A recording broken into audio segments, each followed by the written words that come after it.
Okay, well, good afternoon. And first of all, I think it's the first time I get to speak here, not doing the 6-minute talk for the bachelor students. So it's an honor and a pleasure to give this final lecture for DPRI. The title of my talk is From Risk Management to Risk Governance, a paradigm shift for NATIC risk reduction. And before I start, I just want to maybe tell you a little bit about myself. For those who don't know me, I'm originally from Colombia, and I grew up in the United States. I moved to the US when I was small. I studied chemical engineering, and I worked in industry for about 10 years before I decided to go and get my doctoral studies, master's and PhD. So actually my research history, my academic history starts more or less from 2003 when I graduated from my PhD. So let me start. This is the outline of the presentation today, and since the time is limited, I'll just go right ahead. As you all know, the Great East Japan earthquake and tsunami triggered many severe chemical accidents. Most of them were caused due to cascading effects, so chains of events, not direct impact actually. And these are some examples of floating oil tanks due to the tsunami and oil spills that were later ignited, causing floating oil spills, or the fires and domino effects at the Chiba Cosmo Oil Refinery in Ichihara City in Tokyo Bay. These events are what we call NATIC. I think most of my colleagues here know, but if you're new to the topic, then this is that is what NATIC means. So natural hazard triggered technological accidents. When I first arrived to DPRI in 2014, so almost 11 years ago, 10 years and a half, the research goals that I put to myself were to contribute to risk reduction from large-scale disaster impacts on industry and related infrastructures, and to promote societal resilience to large-scale disasters and these secondary impacts through integrated disaster risk management. And so I will just present a summary of some of the topics that we've been working on, but basically 4 main areas. One is NATIC incidents and trend analysis under climate change. This also investigating accident impacts to understand accident mechanisms. And some of the work, for example, is related to the analysis of the incidence of NATIC accidents under the influence of climate change.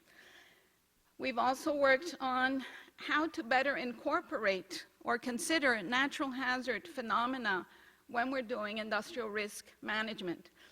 As a background, most of the research on methodologies for quantitative risk assessment are being done by my colleagues in University of Bologna. They are chemical engineers, but they do very little in the natural hazards arena. And so being at DPRI has provided that opportunity to improve how to couple the natural hazard components with the risk assessment. So some of that work included modeling earthquake and its aftershocks, and the triggering of domino effects in tank farms using dynamic Bayesian networks, or estimating the potential downtime that might be extended because of NATICs at industrial facilities using Markov chain Monte Carlo approach. I have also promoted the need for area-wide risk management, and that's the title of today's presentation. And so part of that work has been to propose a new comprehensive area-wide NATIC risk management framework so that we can move in that direction and understand what is needed for that. Furthermore, the understanding of people's behavior. So one of the things that I've really learned here in Japan is that, okay, the methodologies are very interesting, it's wonderful, and I think we've advanced to a lot in the technological aspects, but what about the people? And so there's, that part is lagging behind because most of the work that we're doing does not really include how to better prepare communities and how communities perceive the risk and how they take actions. And so some of the work has been to understand NATIC risk perceptions and hazard adjustments of households living near industrial parks in Japan, in Colombia, in South Korea, and other parts of the world. And then also, as Tanaka-sensei mentioned, the other aspects that we've been looking on are related with risk communication and moving towards participatory approaches for bridging that implementation gap. And I have to say that influenced a lot by Professor Okada. So I will mention some of this later on. So one of the first questions that let's say I still hasn't been completely answered is how frequent are NATICs, what are the NATIC trends, and how will that trend change in the future due to climate change? So one work that we've done is to analyze data from the Natural Hazard Center in, the National Response Center database in the United States, which is the sole repository for all chemical accident releases in the United States from any type of medium. So the NRC collects around 25 to 35,000 records of accidents each year, and we developed a deep learning methodology to extract, identify and extract NATICs from the NRC database. Over 32,000 NATIC events were identified for the US, and over 97% of these were caused by hydrometeorological events. In particular, tropical storms are the highest number representing events related to natural hazards. So we decided to analyze the temporal spatial variation of the incidence of TS NATIC, meaning tropical storm-related NATIC disasters, and the relationship with the accumulated cyclone energy, the North Atlantic NAO, okay, and the oceanic Niño indexes, suggesting a possible link between climate change and the tropical storm-related NATICs in the United States. Now, why did we study NATICs in the United States? We wanted to do this in Japan, but there isn't sufficient data regarding these kinds of events. And most of the databases in other parts, for example, in Europe, have at the most 600 records, while the US has a really large number of records and a good distribution, so that allowed us to do the analysis. So using the results from using these results, we developed fragility curves to estimate the probability and conditional probability of TS NATIC based on wind energy. And the methodology is then proposed to estimate the probability of tropical storm NATICs events in the period of study for the database, which was between 1990 and 2017, and then under climate change from 2021 to 2100, using the RCP and SSP climate scenarios from the IPC Climate Change Committee. So here is the data sets that we use for the analysis, and this is a reproduction of all the hurricane-triggered NATICs in the US. So this is a trend, and these are all the facilities. After accounting for the effect, for example, of changes in regulation, changes in the number of facilities, we still found an increasing trend in the number of tropical storm-related NATIC events. But we see a difference between the US Gulf Coast, so in this area, and the East Coast of the United States. So for the analysis to look at climate change effects, we created two areas. So the study findings show that the tropical storm-related NATIC probability may be higher in the future in the United States, and maybe 1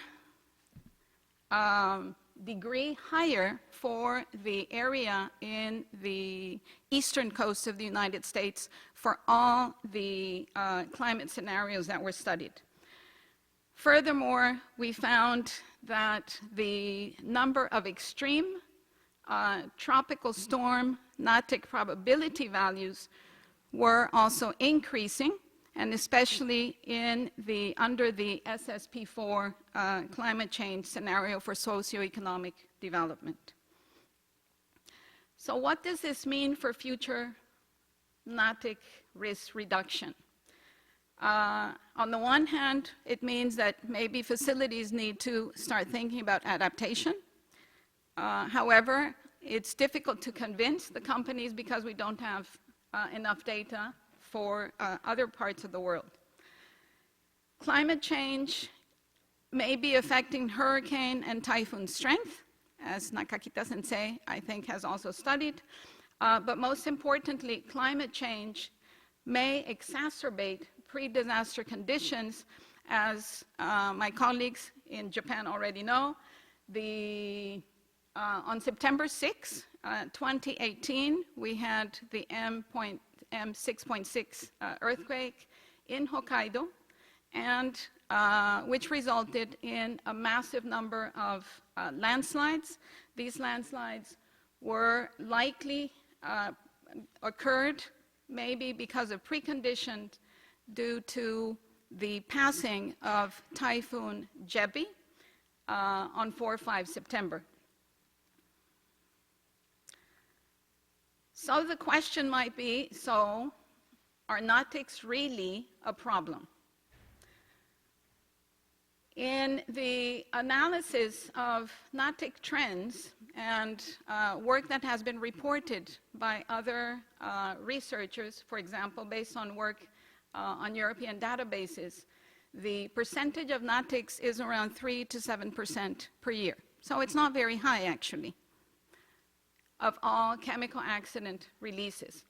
However, at least one paper published by Girgin and Crossman in 2014, where they analyzed NATICs on pipelines in the US and Europe, they found that the economic cost of the NATICs represented over 20% of the cost of all NATICs, of all chemical accidents. So there is some, there could be some concern. So I want you to look at this image, and do you see anything that might be the source of danger and that could result in a NATIC accident? Well, you're too shy, but this is a large fuel storage tank. And this is an intersection, a busy intersection, near the coast in Tokyo. Furthermore, you have many fishing ships. Maybe these are fishing boats, but you also have, this is a tanker, which, if you have an earthquake, maybe you might have liquid sloshing in the tank and oil spills. If you have a typhoon, you could have storm surge and tsunami, which could cause the movement of these boats. Now you might say, hey, that's not possible, really.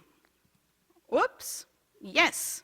So in 2018, Typhoon Jebi, again, the same typhoon that passed through Hokkaido, had passed through Osaka. And although Typhoon Jebi was not a super typhoon when it passed through Osaka, it still caused a lot of damage. It caused the closing of the Kansai airport and the crashing of this tanker ship with the only bridge that connects Osaka to the city. Fortunately, the ship had already unloaded its charge, which was fuel, at the airport before the accident occurred. This could be considered a near miss. But it's not the first time that we have infrastructure crashing into other infrastructure, especially oil and gas. During Hurricane Katrina, we had several floating oil rigs that lost their mooring and ended up stranded near the coast or collided with infrastructure, as these photos show, causing oil spills because of the connected pipelines that are torn from their location and spilling oil. So what does this mean in terms of NATIC?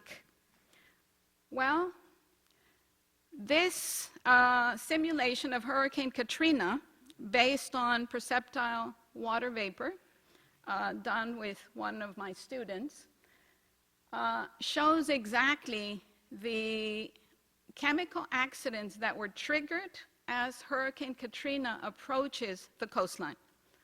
It clearly shows the area-wide impacts of natural hazards. So I think it's important, not only for the research community, but I think very important for industry, to understand that when we're talking about NATIC, we're primarily talking about a natural hazard. That means we need to consider that we need to do a risk assessment under natural hazard conditions. The need for integrated disaster risk management can be seen in the following examples, not severe natural hazards. So this was an aluminum factory explosion due to floods in Shimobara City in Okayama Prefecture in 2018.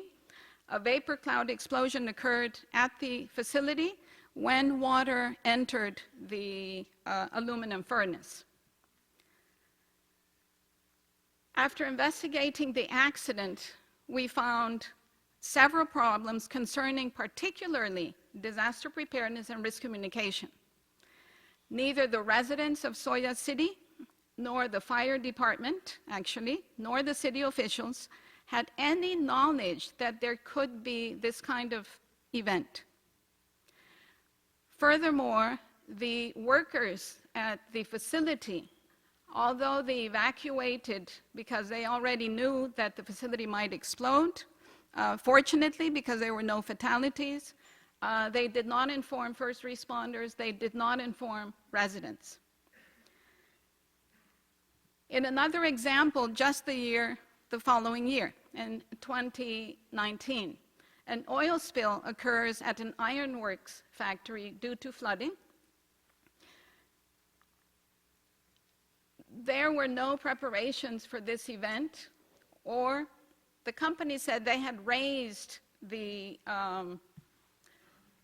protection barriers around this underground storage. Actually, it's an oil tank that is used for quenching a quenching oil tank. And so, of course, the water enters and the oil floats out. Fortunately, it was not flammable, but it was highly toxic with strong vapors that irritates the skin and causes breathing problems. So similar to the situation in Shimobara, there was little to no disaster planning or consideration for oil spills before the disaster. Residents believed in general that such as in previous occasions, actually this area has flooded frequently, and so there had been some infrastructure or some measures from the point of view of infrastructure that had improved pumping systems to pump water out of the area quickly. However, in this case, that was not possible because the water was contaminated. But a lot of people had evacuated to the second stories and were now trapped in the buildings. So these examples, both the previous and this one, highlight the evacuation challenges when we're looking at NATIC events. Insufficient planning for NATIC events can put people at risk. Considering these scenarios might result in decisions, for example, currently in Japan, there are a different level of early warning, and we have a, advisory, which means that people with disabilities or older people that might have problems leaving a place should start evacuating. Well, you might do this also for areas that are exposed to chemical accidents, and this could also maybe save lives. So what does this mean for highly industrialized urban areas that have population living within or very close to their installations? Well, I hope that you agree with me that the industrial risk management needs to move from a focus only on the facility itself to an area-wide or territory-wide evaluation. But this means that we need to rely on risk management, not only, but on risk governance, because there are many players. And so that would also involve the disclosure of information, which would be really needed, and we would need risk communication between all stakeholders. So a paradigm shift regarding NATIC risk management is needed in order to address NATIC risk reduction effectively. A comprehensive perspective of NATIC management also advocates for territorial resilience, and we borrow from the definition of resilience. Here is a definition from Avon: the ability of a system to withstand a major disruption within acceptable degradation parameters and to recover within an acceptable time and composite cost and risks. The need for resilient industries which can be prepared in advance to cope and mitigate the potential consequences of technological events is really needed. So, borrowing from notions of resilience engineering, which has a similar definition, the intrinsic ability of a system to adjust its functioning, so now we're talking about the facilities, during or following changes or disturbances so that it can sustain required operations under both expected and unexpected conditions. This is really important also when we're talking about climate change. In a visit to the area of Kawasaki Port, we talked to companies that have been taking measures to address not even climate change, but changes to regulation. And so they have a plan, for example, that was set up 20 years ago, or more now because since 1995, to begin reinforcing and improving, doing land improvements to prevent liquefaction. And they said, we've only done about 20% of the facility. And now, of course, 20 years or so have passed, and there are new regulations, and we know new things. So it's a large task, so I think we cannot rely only on changes to industry, but we need to rely more on soft measures, such as disaster prevention and risk communication. So we propose this comprehensive area-wide NATIC risk management framework, which builds on the concepts of resilience engineering, but it's also a performance rating system. The selection of the framework categories, these 4 categories, are based in part to the rating system for earthquake called READY, proposed in the United States. The final framework categories include necessarily, so these are the traditional, let's say, categories, so making sure your infrastructure is safe and looking at organizational and management issues. The new parameters of the new aspects concern risk governance and risk communication and the need to consider the external environment. So, taking into consideration the need to move towards area-wide risk management, and given the opportunity to work directly with industry and other stakeholders in Colombia, some of the research efforts at Cruz Lab centered around the introduction of the comprehensive area-wide risk management framework in the country and other initiatives. To do that, we carried out several surveys, surveys with government, surveys with industry. Oops, sorry.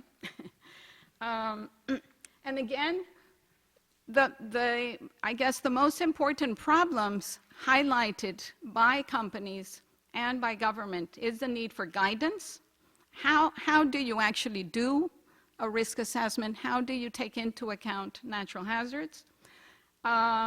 But also they talked about the need for improving awareness, improving risk communication between different stakeholders, the fact that there is low perception of threat among local residents, but also people working within the companies. And so, and one important point is that in general, we think about risk governance to protect citizens. But in Colombia, we need it both ways. And I guess not only in Colombia, everywhere. Because we find a lot of this type of, these are high pressure transmission oil and gas pipelines. Well, high pressure for the gas. And you have people using it to dry their clothes. Okay?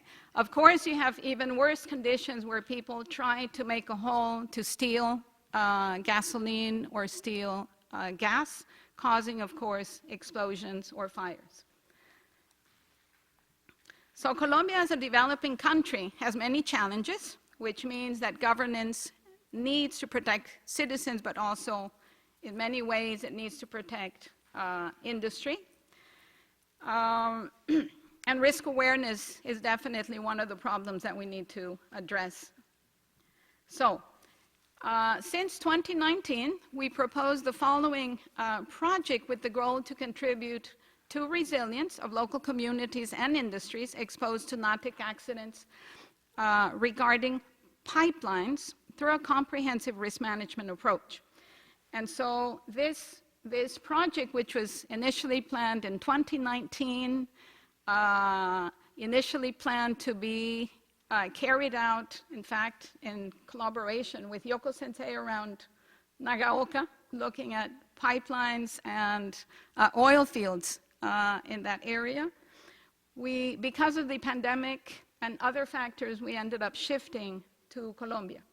And so basically it has, it has 4 actions. And so one of them was the simulation of rain-induced debris flow and their impact on pipelines in order to estimate potential pipeline failure probabilities, and then to be able to map that and use that information to work with different stakeholders using a serious game that is also proposed to be developed at the time for improving risk awareness and risk communication.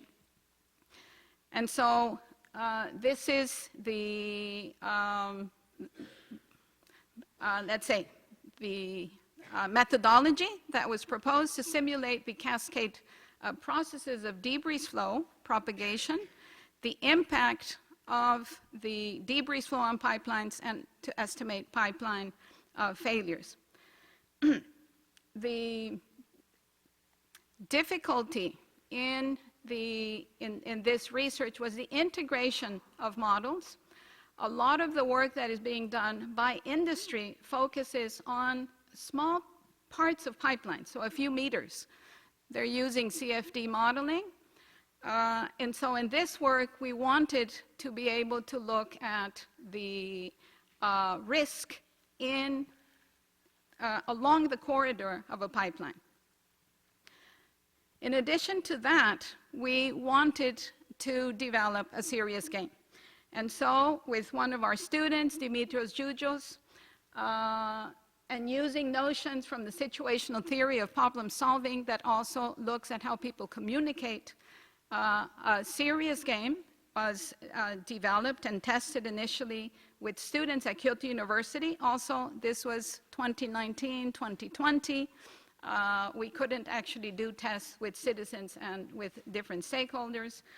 The name of the game is called Ignatia, and the principles of Ignatia is to promote dialogue between participants, collaborative decision-making regarding preparedness actions or protective behavior. It provides the participants an experience-based learning atmosphere, and in this way they feel or they simulate real-life problems.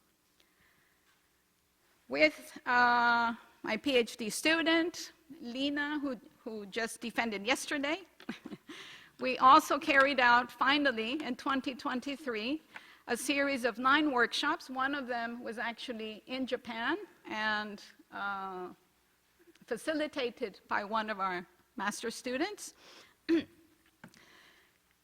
where we evaluated the impact of the game on risk awareness, risk communication, in the short term and then also in the mid to long term, and that was Lina-san's research. The game shows very promising results, and we hope to continue implementing it because we received many requests, including from Osaka, where we held the workshop with different stakeholders.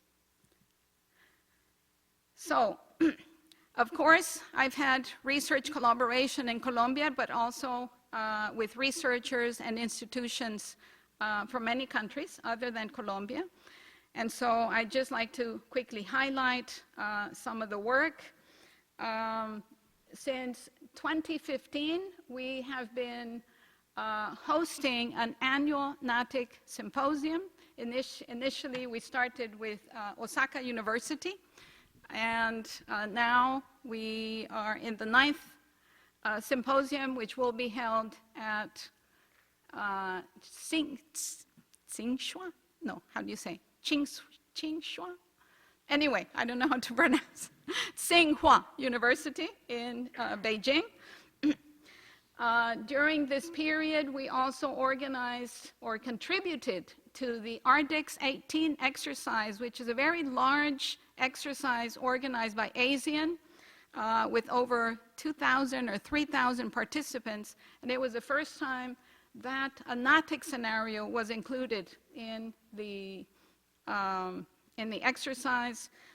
Also working with OECD, Organization for Economic Cooperation and Development, the UN STAG sub-working group on NATICs, also with the Japan Society for Safety Engineering, which published this special issue last year on NATIC, and we hold a NATIC forum, or we're holding, I don't know if this year, about every 3 or 4 months. And of course, many, many other international participants. So I'm coming almost to the end of my talk.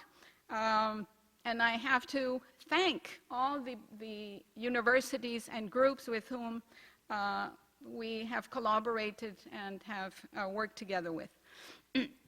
So for future work, I will be working with the Norwegian University of Science and Technology, NTNU in Trondheim. We have currently one project where Kyoto University is a member, and I hope Nishijima-sensei will take over because he's already part, but if other people are interested, please join. And this project, our contribution will be to evaluate the types of scenarios that might result from storm and tsunami wave impacts on the different processes for hydrogen production. Furthermore, I hope I will, well, I hope no, for sure. If not, Nakano-sensei is here. I will continue to work with Nakano-sensei on the SATRE project with Mexico and El Salvador, and Lina, also my PhD student graduating soon, will also continue to work evaluating NATIC scenarios for the port of Manzanillo and also a port in El Salvador, and some other activities. In particular, I'll be adjunct professor at Kwansei Gakuin University, hopefully working more with Okada-sensei and Professor Yama on participatory approaches for disaster risk management and implementation. And last but not least, I have to thank all the people that I have worked with in these 10 years. Most of all, first of all, Muneta Yokomatsu-sensei, who's not here, of course, but he was my backbone while he was here, and Yoko-sensei, who is now, this year, has had a lot of work, especially these last 2 months for the retirement party. But of course, all my students, visiting researchers, postdoctoral fellows, as well as visiting professors to Cruz Lab. So, Philippe Sensei, the achievements of Cruz Lab in the last 10 years would not have been possible without the motivation, the enthusiasm, dedication, and work of my students and all my colleagues. My gratitude goes also to local community members with whom I've had the opportunity to exchange views and learn, mostly learn from them in Higashimiyoshi in Tokushima, Chizu in Tottori, Shimobara in Okayama, with whom we still have, we're still working, in Suzu, thanks to Okada-sensei, who has introduced us there since actually before the 2023 earthquake. Higashinada Ward, where we did work at the very beginning. I'm also deeply grateful to all my colleagues and friends at DPRI. Thank you very much. This has been a wonderful opportunity for me. I hope, I know I created a lot of ripples because of my lack of Japanese, and I know that there were some problems, but I think those problems resulted in positive changes because now I receive a lot of emails in English so that I'm aware that I have to do something. And I think that may also pave the way for other foreign researchers at DPRI. I was also the first female professor at DPRI when I arrived until maybe 2 years ago. And so, female from a developing country, Anyway, I'm deeply grateful to everyone. I'm also grateful to civil engineering and the Graduate School of Engineering at Kyoto University for all the support. And of course, I would like to thank and express my deepest gratitude to all the support staff, especially Miyauchi-san, Ayuna-san, Vilma-san, and many other people. and my family, my husband, who has put up with the separation now of almost 11 years. So thank you very much.